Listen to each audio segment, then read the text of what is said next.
رقیہ رضی اللہ تعالی عنہا، کلثوم رضی اللہ تعالی عنہا اور فاطمہ رضی اللہ تعالی عنہا۔ حضور اکرم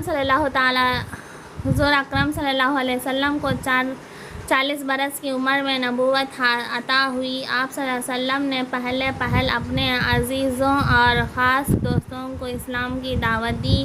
آپ صلی اللہ علیہ وسلم کی دعوت پر سب سے پہلے حضرت خدیجہ رضی اللہ تعالی عنہا ایمان لائے۔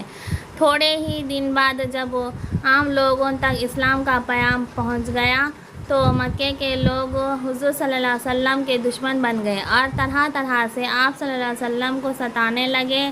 اس وقت حضرت خدیجہ رضی اللہ تعالی عنہا ہی آپ صلی اللہ علیہ وسلم کی ہمدرد اور غمگسار تھے۔ وہ ہر موقع پر آپ صلی اللہ علیہ وسلم کی مدد کرتے تھے، آرام اور سکون پہنچاتے، اپنی باتوں سے آپ صلی اللہ علیہ وسلم کو اطمینان دلاتے اور حوصلہ بڑھاتے تھے۔ آپ بڑی جاننثار اور محبت کرنے والی بیوی تھی، بہت رحم دل، مہربان اور سخی تھی۔ صدقہ دینا اور خیرات کرنا ان کی عادت تھی۔ گھر کا انتظام بہت اچھا کرتے تھے۔ حضرت صلی اللہ علیہ وسلم کی خدمت میں تقریباً 24 سال رہے۔ ہجرت سے 3 برس پہلے انہوں نے وفات پائی۔ رسول اللہ صلی اللہ علیہ وسلم کو حضرت خدیجہ رضی اللہ تعالی عنہا سے اتنی محبت تھی کہ ان کی وفات کے بعد آپ صلی اللہ علیہ وسلم ہمیشہ انہیں یاد کرتے اور فرماتے، خدیجہ رضی اللہ تعالی عنہا کے مجھ پر بڑے احسانات ہیں۔ انہوں نے اس وقت میری مدد کی جب مکہ کا ذرا میرا دشمن تھا۔ تو یہ آ کر دوسرا سبق ہے، تتلی اور گلاب آ کر جو ہے تیسرا سبق ہے، تتلی اور گلاب۔ اس کا بھی دیکھ لیجئے۔ ایک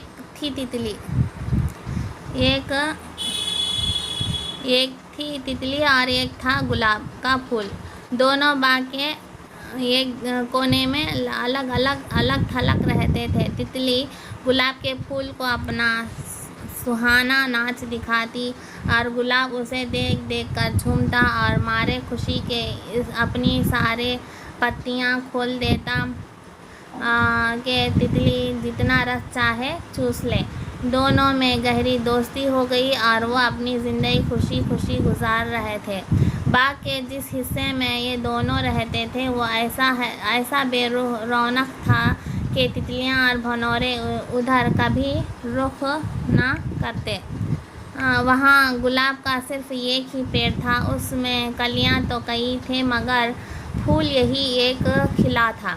تتلی گلاب کے اس پھول کو دنیا کا سب سے حسین پھول سمجھتی تھی اور گلاب تتلی کو دنیا کی سب سے حسین تتلی۔ دونوں کی زندگی بڑے امن اور چین سے گزر رہی تھی۔ ایک دن اتفاق سے تتلیاں کا ایک جھرمٹ ادھر انکالا وہ سب کی سب حسین تھی۔ ان کے پر رنگ برنگے اور نازک تھے اور ان پر نہایت خوشنما چٹیاں پڑی ہوئی تھیں۔ باغ کی تتلی خوبصورتی میں ان کی گرد کو بھی نہیں پہنچتی تھی۔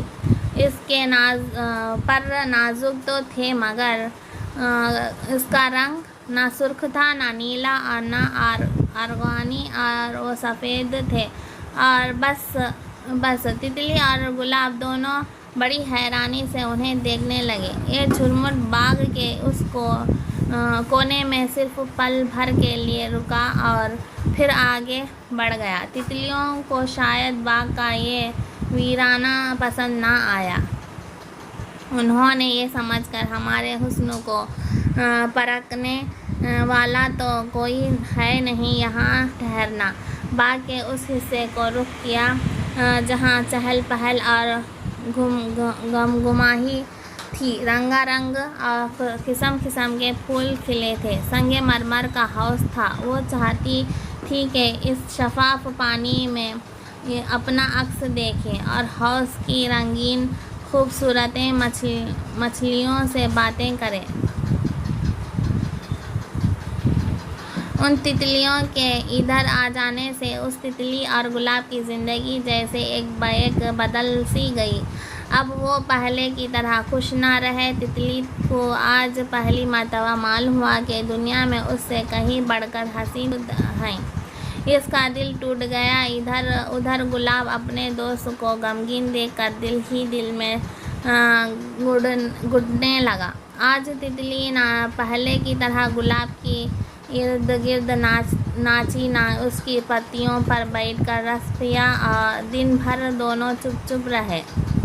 آخر دن تمام ہوا اور چاروں طرف شام کا اندھیرا پھیلنے لگا۔ تتلی رات کو ہمیشہ گلاب کی گود میں سویا کرتی تھی، مگر آج وہ شاخ کے ان پتوں میں جن میں کانٹے ہی کانٹے تھے منہ چھپا کر پڑی رہی۔ معلوم ہوتا تھا جیسے وہ اپنی بدصورتی کی وجہ سے گلاب سے دور رہنا چاہتی ہو۔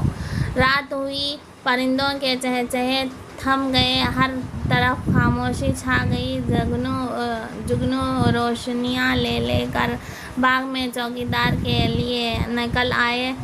سب چرندے پرندے سونے کی تیاریاں کرنے لگے، مگر گلاب کو نیند کہاں۔ وہ اپنے دوست کے غم کا راز سمجھ گیا تھا اور دل ہی دل میں ایسی تدبیر میں سوچ رہا تھا جس سے تتلی حسین بن جائے۔ آدھی رات گزر گئی مگر پھول اب بھی سوچا رہا تھا۔ ایک ترکیب اس کے ذہن میں آئی۔ اس نے چونک کر تتلی کی طرف دیکھا۔ وہ اس سے تھوڑے فاصلے پر شاخ کے ہرے پتوں میں بے خبر سو رہی تھی۔ پھول نے اپنا سارا زور لگا کر اپنی پتیوں کو سکڑنا اور ان کی نازک رگوں سے سرخ رس کھینچنا شروع کیا۔ اس عمل سے گلاب کو بہت تکلیف ہوئی، مگر وہ پھر بھی خوش تھا کیونکہ یہ سب تکلیف وہ اپنے دوست کی خوشی کرنے کے لیے اٹھا رہا تھا۔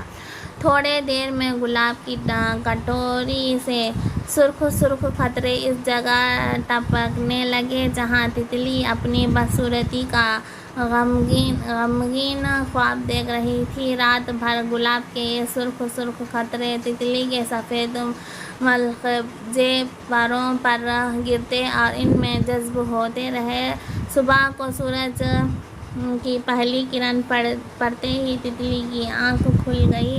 اس کی نظر جیسے ہی اپنے پروں پر پڑی، اس کے منہ میں خوشی کی چیخ نکل گئی۔ اب اس پر ان تتلیوں کے پروں سے بھی زیادہ خوشنما تھے جو ایک دن پہلے ادھر سے گزری تھیں۔ سفید پروں پر سرخ چتیاں یوں چمک رہی تھیں گویا تتلی کے ننھے لال ٹکے ہوں۔ ایک بات اس کے پروں میں ایسی تھی جو دنیا کی کسی تتلی کے پروں میں نہیں تھی، وہ یہ کہ اس کے پروں سے گلاب کی بھینی خوشبو نکلتی تھی، جیسے گلاب کا عطر لگا رہا ہو۔